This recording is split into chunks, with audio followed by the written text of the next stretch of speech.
Alors, Joao Félix, c'est également l'une des infos de la journée. C'est bouclé pour l'attaquant portugais en Arabie Saoudite. Il va rejoindre Cristiano Ronaldo à Al Nasser. Il va signer un contrat pour 2 saisons.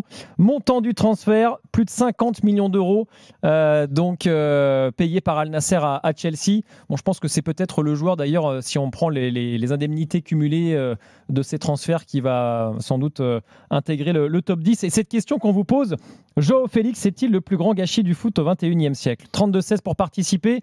Je vois déjà sur le chat de la chaîne YouTube Marc qui nous écrit: Joao Félix, c'est terrible.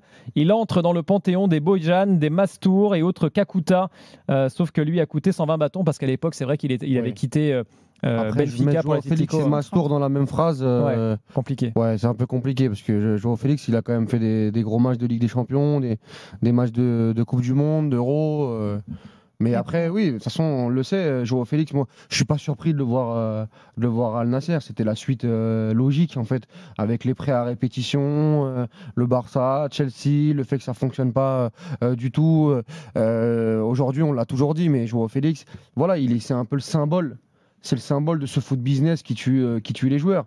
Le fait, après 6 mois très intéressant à Benfica, de partir pour 120 millions d'euros, une clause libératoire où l'Atlético doit renforcer son effectif offensivement, il gagne cette Liga et après derrière c'est l'escalade, il répond plus aux attentes, on va pas refaire l'histoire, mais et puis Jorge Mendes qui le met à droite à gauche, ça fonctionne pas, le joueur qui ne se remet pas en question, qui dit c'est la faute des autres, c'est la faute des autres, c'est la faute des autres. À un moment donné, tu te prends un mur dans le football et aujourd'hui, tu vas aller prendre des sous à Al Nasser, c'est déjà très très bien. Mais oui, ça reste un gâchis par rapport aux qualités, mais ça fait un moment que moi je suis sorti du train de Joao Félix et que j'ai compris un petit peu, je vais pas dire la mascarade, mais en tout cas l'entourloupe. Ouais. Jennifer? Joao Félix, c'est plus un joueur de foot depuis longtemps. Joao Félix, c'est une planche à billets, c'est un générateur de commissions avec sa propre complicité d'ailleurs, parce qu'il ne se rebelle pas du tout. Ça fait déjà bien longtemps, normalement, qu'il aurait dû reprendre sa carrière en main et arrêter de laisser les gens décider pour lui et l'envoyer dans des projets qui ne lui correspondent pas. Quand on sait le potentiel qu'avait ce joueur, c'est triste, mais c'est l'illustration de ce qu'il ne faut pas faire quand on est un jeune joueur à fort potentiel. Il va à l'Atlético pour 130 millions d'euros. Comme par hasard, dans un club qui ne lui correspond pas du tout au niveau du jeu. Et on insiste. Et alors, Chelsea qui dépense 50 pour Joao Félix, on pourra se poser toutes les questions possibles. Malheureusement, il est ce symbole des joueurs.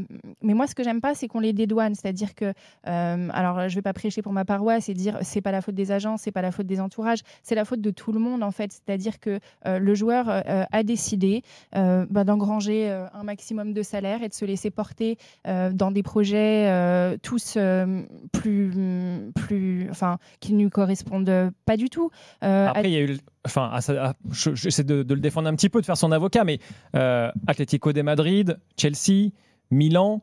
Enfin, il a essayé de rebondir. Le Barça. Il a eu le Barça où il a eu une belle période avec Xavi notamment, mais après derrière il était arrivé avec Cancelo. Ce que je veux dire, c'est que les clubs sont attirants quand même pour rebondir. Mais il a eu sa chance, quoi, donc ça veut dire. C'est qu'il a plus faim, Joao Félix. Il a son salaire qui est important depuis longtemps.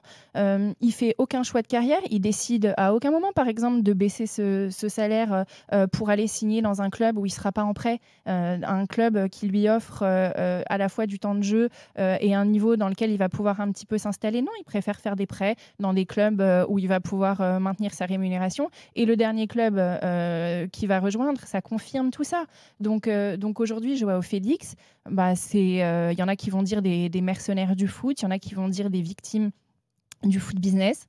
En tout cas, c'est l'illustration parfaite des écueils dans lesquels les jeunes, très bons joueurs peuvent tomber. Il y avait des rumeurs comme quoi il allait revenir à Benfica. Ça aurait eu un peu plus de sens. Bah oui. Oui, mais je pense qu'il n'a pas voulu faire ce sacrifice financier. Donc, il est responsable aujourd'hui du chemin qu'il prend.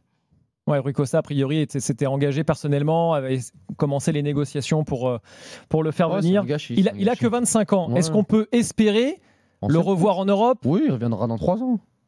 Il reviendra dans 3 ans, mais Ouais. quand ça n'a pas marché, ça n'a marché nulle part. Ça Oui, n'a mais marché dans aucun non, club. Il va revenir reviendra dans au quel Real Betis, libre, il reviendra, je sais pas moi, à Villarreal ou dans ces clubs-là, il terminera sa carrière à 30, dans le meilleur des cas. Hein, Ouais, je te dis que Et sinon, il peut aussi très bien rester en Saudi Pro League ouais, et toute puis, la fin de sa sinon, il peut arrêter carrière. sa carrière à 28 ans aussi et Ouais. t'es terminado. Donc non, mais qu'est-ce qu'il y a à dire sur Joao Félix? Moi, c'était un joueur que j'aimais beaucoup, que j'ai souvent défendu, mais à un moment donné, tu te fais quand même une raison. Moi, après le Barça notamment, alors qu'il avait véritablement des minutes, un temps de jeu avec Xavi, et là où elle a raison, Jen, c'est que en fait, quand tu t'installes dans des prêts, tu sais que tu restes 6 mois, 1 an, que tu peux pas, qu'il y a beaucoup de clubs qui vont pas prendre l'option d'achat, et donc en fait, tu végètes. Tu végètes dans les clubs, tu as un statut, tu as un nom, donc tu penses avoir des passes droits. Il n'y a qu'à voir la dernière image forte qu'on a de Joao Félix, c'est quand Kyle Walker lui dit lâche ta balle, t'es pas Lionel Messi.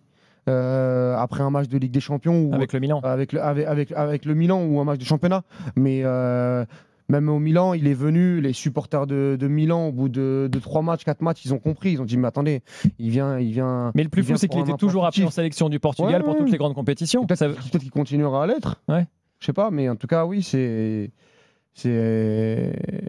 malheureux, mais c'est vrai qu'il ne faut pas non plus le dédouaner totalement parce qu'il a profité de ce système-là pour se gaver. Donc bravo à lui. Il aura pris l'argent qu'il faut pour se mettre à l'abri et malheureusement, il n'aura pas fait la carrière qu'il fallait. Moi, je voyais du Kaka et du Rui Costa en lui et finalement, on est loin de tout ça. On nous dit qu'il n'a pas non plus été aidé sur le chat par les entraîneurs qu'il a eu, Lampard, Xavi, Conceição.